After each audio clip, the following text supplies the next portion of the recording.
Matt Pat from The Game Theory. Some Ordinary Gamers. Both of these channels have covered COPPA, however the fuck you pronounce that stupid, idiotic. It's not really stupid and idiotic. It's actually there for a reason at the time it was made, but now it's just kind of gone out of hand. As you all have pretty much figured out by this point, this is a COPPA video. It's kind of describing what's happening and why the fuck it's happening on YouTube. This is kind of normal for me to go on a rant like this, especially when I'm mad like I am right now. So first of all, this is kind of going back from the previous video on a new series. I'm going to be like, what the fuck has YouTube done this time? First off, I would like to make the distinction of this is not really YouTube's fault. However, part of it is. It's not really COPPA's fault all the way. Yeah, it is. So, well, actually, it's not necessarily COPPA entirely. It's more of the COPPA Act and the FTC causing this, which is just bullshit, honestly. I'm going to be cussing a lot during this video because I want to be able to make sure that YouTube says, okay, this is not meant for kids. This is definitely for an older demographic, even though I already know kids are going to watch this, because why the fuck would kids not watch something like this if their parents don't care what they watch? If they did care what they watch, they'd be on YouTube Kids, which is there for this specific dedicated reason. Why the fuck is main YouTube being put out with this? I don't even know. I can't even say for sure because it's a stupid law to begin with. However, there are some reasons behind it back then when the internet first came out. And so basically, the entire issue of this point is, I'm gonna pull it up real quick. So this is kind of on the basis of determining whether a site is primarily directed to children 12 and under, although now it has been changed to 13 and under. And it says a website that is primarily directed to children should have at least 2 of the following 3 factors present: subject matter, presentation, and interactivity. 2 of which don't follow the main guidelines for the main YouTube. However, it's kinda at this point with some channels.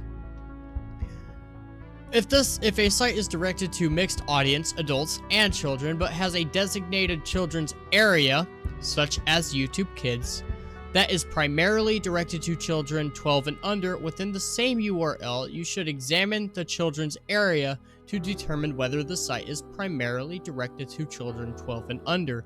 YouTube Kids was made for this. Do most parents agree with it? Or do most parents use it? No, but schools actually do, which I kind of agree with. Many times you should be able to tell from the homepage whether the site is primarily directed to children. The term homepage refers to the main webpage for a business, organization, person, and is often labeled as such on the screen. But you may need to view other pages, indexes, or a site app if one is provided. And so basically what that is describing is the difference between YouTube Kids and the main YouTube. So the subject matter, the first of many. Subject matter that is appealing to children, example, kids jokes, music, kids games, video/computer games, which, by the way, most of them are not anywhere even close to children topic, like take Doom, Battlefield 5, Mortal Kombat 11, just several other different video games that I can even think of, which, let's be honest, no one uses the term computer games, or they just describe them as video games. Children's TV shows or stars, cartoon characters, anything animated apparently, sports, stories, toys, children's books, fantasy. Now I can think of a few fantasy ones that aren't directed at children. Children's arts and crafts, pets, products primarily purchased or consumed by kids like snack food or cereal. Now, so most of those do make sense as a lot of them are dedicated towards kids. Why I'm wearing my headphones right now when I'm not listening to anything, I don't know. Presentation. Let's get to the second part, which is honestly one of the longest parts. Presentation. A. Language of the website, such as a language that is simple enough to be understandable to children 12 and under, which does make sense, honestly.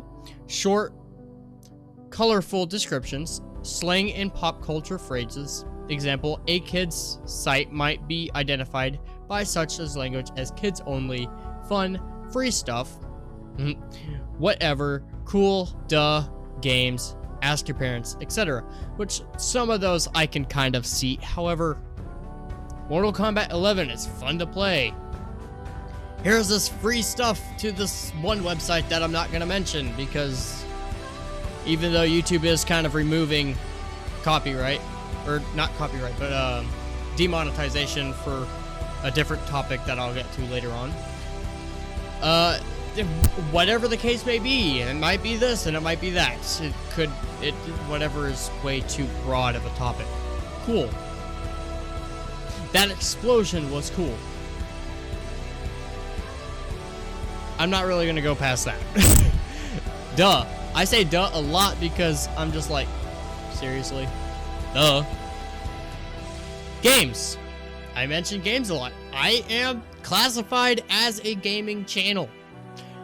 Me, myself, Social Blade included. Everything classifies me as a gaming channel. Games are... It depends on if it's for game. It depends. Ask your parents, that one's kind of obvious. However, even if you're under the age of 18, you should ask your parents to do anything. Even a 13-year-old. If I was doing something extremely idiotic, but for science purposes, I would say ask your parents if you're able to do this. Because I know some 17-year-olds who aren't even allowed to do some of the things that I can. Whether a website uses visual content appealing to children, animated characters, bold or fast-moving graphics, or bright and vibrant colors. Now let's see. The first game that I think of that has all three of those in combination, well, the two video games, is We Happy Few and Borderlands. We Happy Few is basically a game about death and sorrow, and that goes far deeper than a child would even imagine it to be. It's just, oh look, it's bright, it's colorful, it's also dark. Let's watch this because it's interesting. However, Borderlands, on the other case, it's a shooter. There's a lot of death. The prime thing to do is to kill people to do things.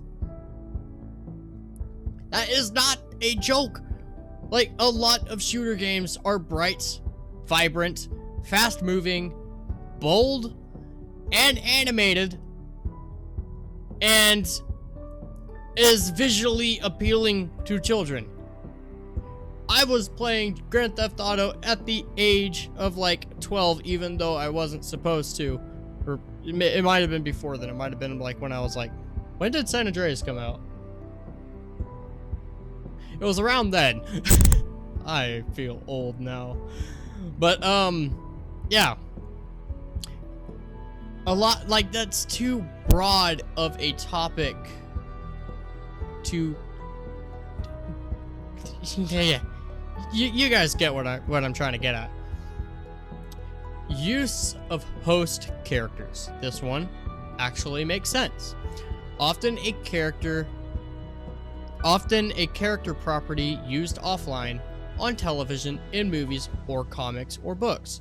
However, there's also a gray area here. If I'm talking about the Marvel universe or the Minecraft universe, those two universes are meant to be all age appropriate. Like, it's supposed to be meant for kids, it's meant for adults. Some would argue that it's only for adults, some would argue that it's just kids shows. This doesn't make sense. Why would they enact, like, especially, well, why would they even bring up a law like this to begin with? Like, you can already see there's some things that won't work at all. And the age of models, that one makes sense. We can skip by that one because that one is actually understandable. And Freely Dick the Pokeboys is now playing Team Fortress 2. Okay. This one also does make sense, is whether advertising appearing on the website is directed to children under 13. Example, ads for products primarily purchased or consumed by kids, or ads that are presented in such a way that they appear to be directed to children. I guess this includes anime figurines and anime in general, because anime, as it is nowhere even close to being aimed at children under 13.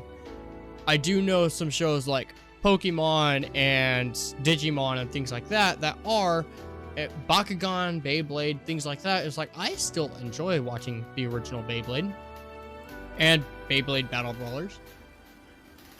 I just like Beyblade, let's be honest. I also like watching Bakugan. I've never seen the new one, Bakugan, but I've always watched the old one, and I absolutely loved it. Audio content appealing to children. Example, simple or popular tunes or songs, cartoon voices, childlike noises, and sound effects. I could think of a few things that are meant for adults that have all of those. So it's like, okay, so this one, here, let's see how we can kind of backlash this at them. Why did my mind immediately go to Beethoven's Moonlight Sonata? That one is not very well, the standard one, but it's mostly for just sad movies. Then there's Movement 3, that's really kind of uplifting, actually. But it's meant to show the chaos that can happen. Let's see, most hentai that I can think of kind of sound like they're cartoon voices. They don't really show simple or popular tunes or songs, but they're definitely cartoon voices. And quite a few of them do sound like childlike noises and sound effects. We won't get into that. Interactivity. This one actually does make sense a little bit. Whether the website hosts interactive, child-oriented activities and incentives, surveys/polls, clubs, prizes/premiums, homework help, contests/games, pen pals, chat rooms, posting winners, homepages, stories of artwork. That one doesn't make sense. Guest books, downloads or screensavers, electronic postcards or e-cards. Some of these do make sense, like surveys, polls, clubs, prizes, stuff like that, because you actually do kind of have to show, like, personal information for some of those. Contests. That one's kind of a gray area, because now people can do that without, like, people can go on, like, an OSU competition, for example. A lot of them aren't in one specific place. You can be in a giant OSU competition at your own house without showing anything about it. You could just be playing the game for fun. It's like, this one doesn't really help. Pen pals, that one kind of makes sense. Chat rooms also makes sense. So a lot of these do make sense. However, stories or artwork, downloads or screensavers, and electronic postcards or e-cards. The electronic postcards or e-cards, those do kind of make sense. The stories or artwork and downloads for screensavers, those make no sense at all. Those require no personal information. Those can literally just be drawings out of like, if I had a 2-year-old and they drawn something, I can make that a downloadable thing and a screensaver. It doesn't do anything. there's not going to be my address or anything on the screensavers or anything on there, so it doesn't matter. The following information will help you deal with specific situations that may arise. Non-commercial sites. Sites that belong to individuals who are using the site simply as a personal website, despite its .com domain name, should be excluded even if the site is primarily directed to children 12 and under.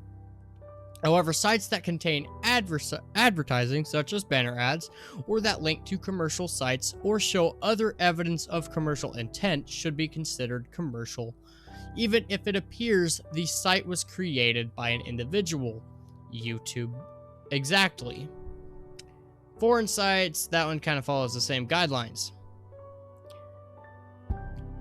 This one should also fall under the Twitch category as well, however, it's based on YouTube for some reason. If the site is one devoted to electronic games, one that has game reviews, tips, cheats, game characters, or chat rooms for gamers who play games on any type of computer equipment, and is of an interest to children 12 and under, you should circle yes here. If yes, then go on to the next site. This survey is complete. If no, go to Q3. If the site appears to be of primary interest to teens, but the interest to children 12 and of interest to children 12 and under, you should circle yes here. These are sites that are aiming at children under age 18, but are not primarily directed to children 12 and under. Sites that are of primary interest to teens may use the word teen, use teenage models, or be focused on subject matter that is popular with teens, such as music, sexuality, dating, makeup, clothing, etc. The survey is complete. This is basically YouTube main in a nutshell. Like, if I go... Okay, so... Oh, crap. This is a PDF. I forgot. No, go away. So, if I go to...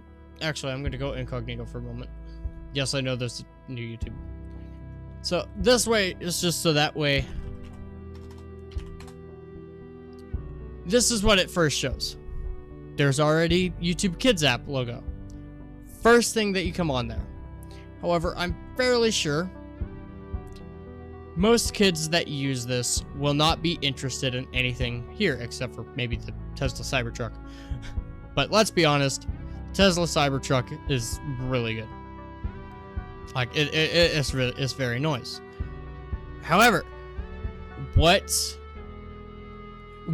type of people, like, what kids would be extremely interested in most of what is showing here? Except for maybe Peppa Pig. That's the official channel to Peppa Pig. Like, I wouldn't be interested in a lot of this if I was under the age of 13. Except for maybe that, because I like puzzles, but... Huh. Motorola's coming out with a touchscreen flip phone. Sweet.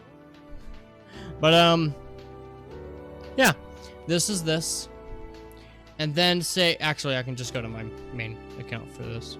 I can completely close out of this. Go to the YouTube Kids app.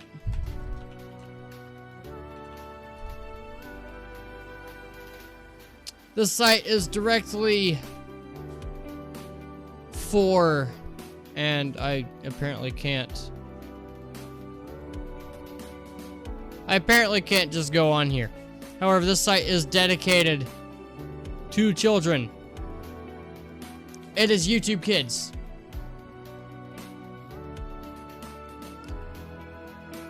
Why is the FTC deciding, especially now, to go against YouTube? Don't mind my extremely mixed recommended feed.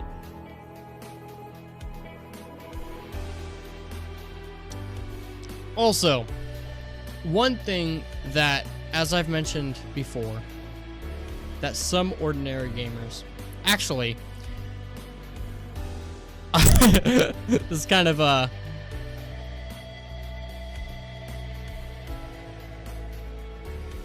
this kind of does help because it just pulled up right there. The video I was watching, I will link both of the videos that I watch later on. But there is no possible way that the FTC can... I'm not scrolling through YouTube right now, I promise, guys. There is no way that the FTC can legally do this. Like, they can't enforce this. They physically cannot enforce this. Some Ordinary Gamers actually did go out and get a lawyer, which YouTube suggests if you don't know if your content is labeled for kids or not. I know mine isn't intended for kids. However, I do play things that kids would find enjoyable to watch or interesting in any regard, because let's be honest, kids are kids.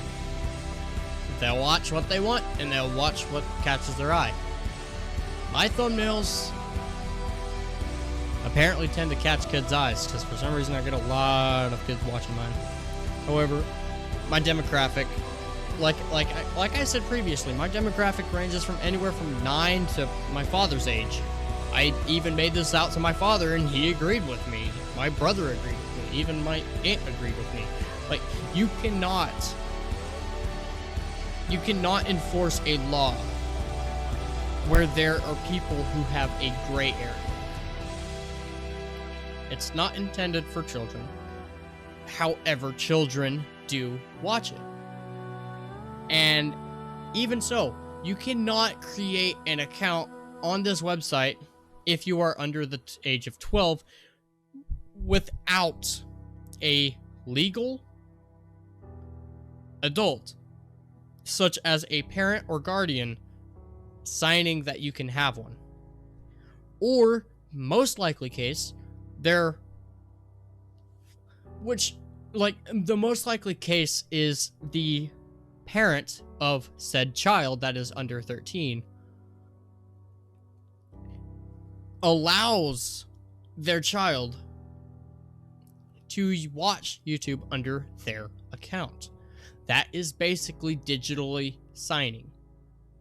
There is no way to tell which one of these scenarios is the case without going to every single individual under the age of 13, which there's way too many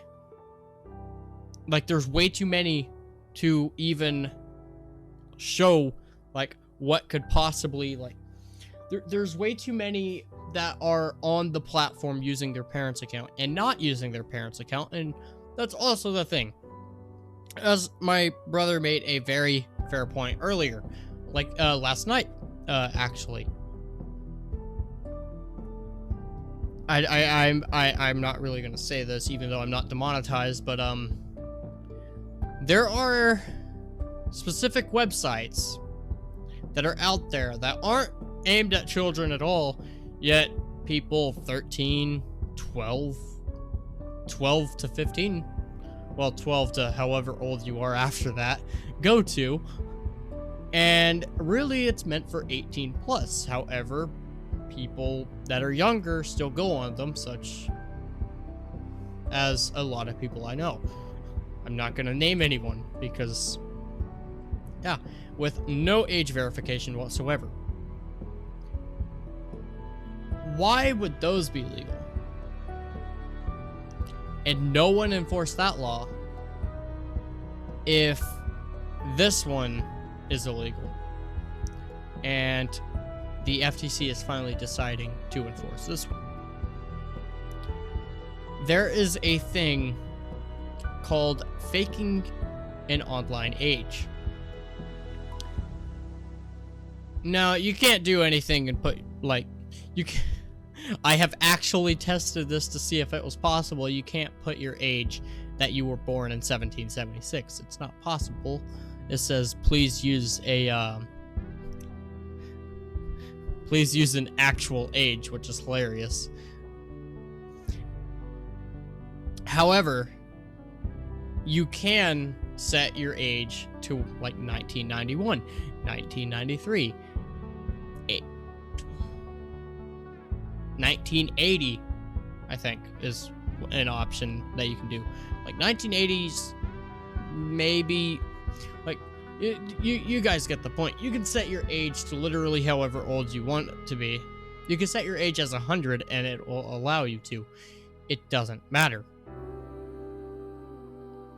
There is that thing that, like, that is probably one of the main drives that people don't understand, especially the FTC, apparently, because there's a lot more children using the website than there's probably a lot more children watching my channel that I'm not aware of because of that. Like, yeah, I might not be of legal age. It doesn't mean I won't put myself as legal age. There's no way to enforce that law. There's no way to enforce the COPPA guidelines of this one. There are yes, there are a lot of defense agencies. Will any of them enforce this law? Not even close. There might be the select one or two that might get affected with this law, but no one else is really going to get affected. There's a simple thing that the US government especially tries to use, is called scare tactics. You put people in enough fear that something will happen, so that way something will stop. When has this worked? If someone can effectively name a single time where this tactic has worked, I will personally, like, I will literally lay down like $5. I will be double checking their resources. I will be double checking literally everything they tell me, because honestly, this is the internet and I don't trust anything. I go on 15 sources just to find information, which is why these videos take so damn long. You can't enforce a law that can't be enforced. There's going to be YouTubers with thousands upon thousands of videos that are flagged for this, and you can't charge them $42,000 per video.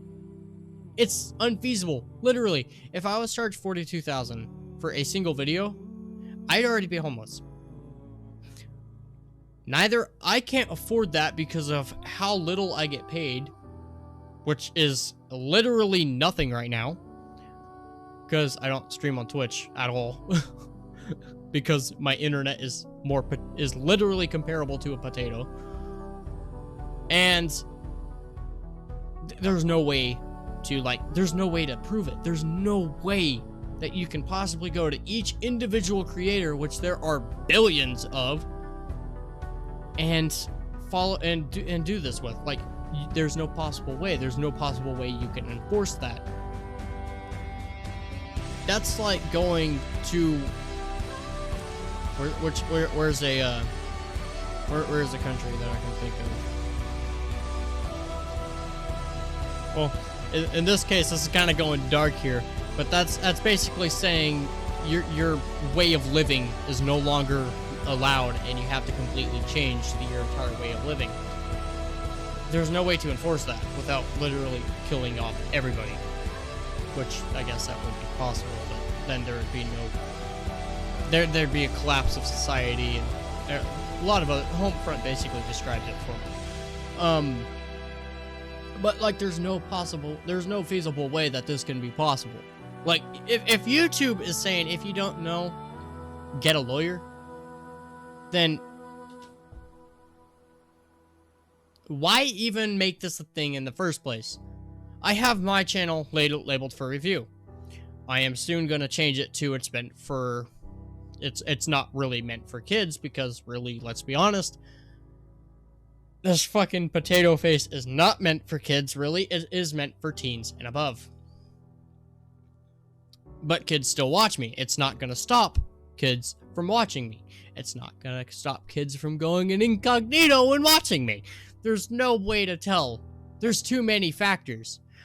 Not only that, literally, I can literally, like, right now list off 5 ways that you can completely bypass a system, and you wouldn't even tell the difference. Using a friend's account that is of age, using your parents' account, not having an account at all, going into incognito mode, and so on and so forth. That I know that was only 4 instead of 5, but you get the gist. There's no way that you can make this feasibly possible in order to do this. It is not possible. And so, with that, I just have to say this one thing. Don't even pay any mind to this.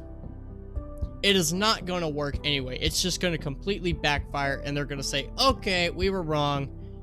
Just have your stuff back. YouTube actually did a good thing, though, and they are taking off demonetization. It is no longer going to be a thing.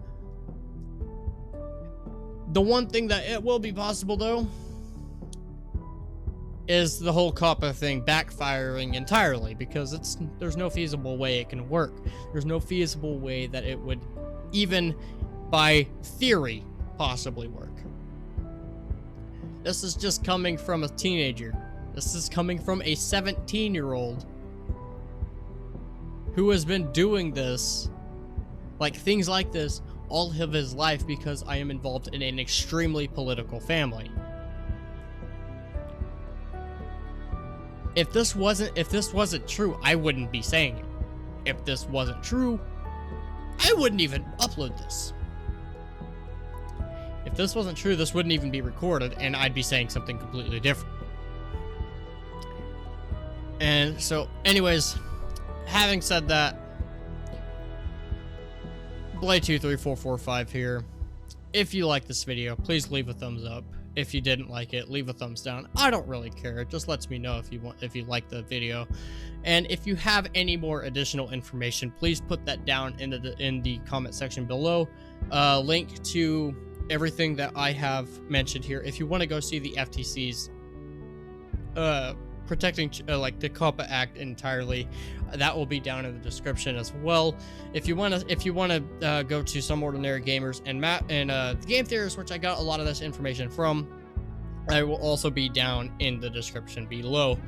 Anyways, guys, thank you so much for watching this video. Blade23445 here, and honestly, this isn't YouTube's fault. Yes, YouTube could dismiss this, but what do I know? I'm just a 17-year-old kid. In terms of the government, anyway, I'm still a child. But, yeah.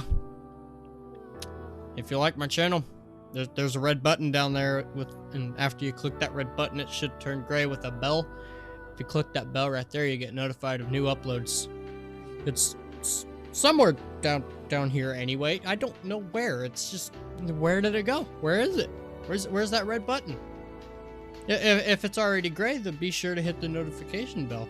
If the bell already has those 2 little lines on the side of it, be sure it's set to all instead of some. Anyways, guys, this is the end of this video. I hope you guys at least learned something from it.